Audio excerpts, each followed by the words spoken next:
Hello, folks. Welcome to Dr. Creative's channel. And today I'm opening up about a very personal chapter of my life.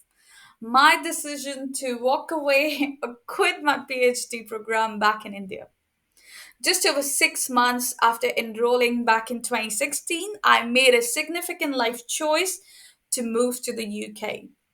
My experience now highlights some stark realities of pursuing a PhD in an environment that at times felt confining more than being empowering. Therefore, I decided to quit my PhD in India. And let me break down the core issues that I faced, which actually made me decide that I should quit my PhD journey in India and start pursuing in Europe. Number one, time. One of the biggest shocks in my PhD was realizing how long will it take to finish my PhD. Watching my seniors stuck in their projects without even knowing when they'd finish really intimidated me. The main problems were not knowing what to do next, not having enough guidance, and also losing motivation, which often drags their PhDs for about 6 years or more. During my first year, I ended up doing a lot of administrative chores that had nothing to do with my actual research. I was stuck handling paperwork, paying bills, and even doing some physical laborious work like carrying bucket full of soil for my pilot experiment without any help or facilities available. These tasks might sound minor, but they took up a huge chunk of my time and energy. Second, lack of proper guidance made things worse. My mentors were most of the time busy, and I was expected to figure out what my research should focus all by myself.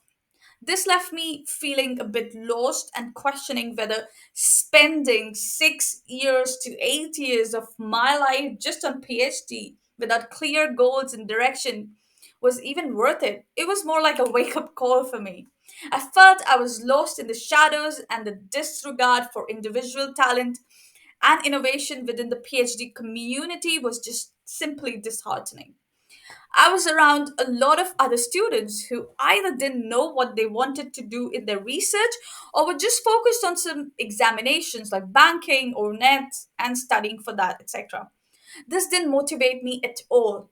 The whole academic atmosphere or the vibe was more like bogged down to too many rules, unnecessary politics. How can I forget that? And a system where who you knew mattered more than your actual work or ideas. It felt like being good at your research wasn't enough to succeed.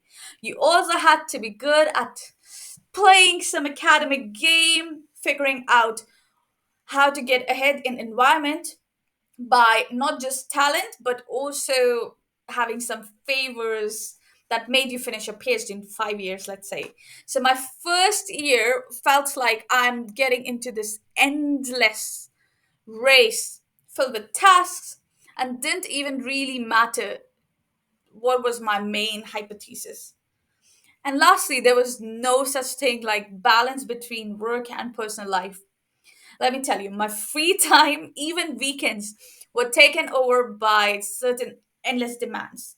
It was as if PhD students were expected to do everything and more without any breaks or consideration for our well being. This constant pressure without any real support or rights left me feeling really let down and tired of the whole system. I was like ready to give up. It seemed like the program was more about seeing how much they could push us rather than helping us grow and succeed in our research.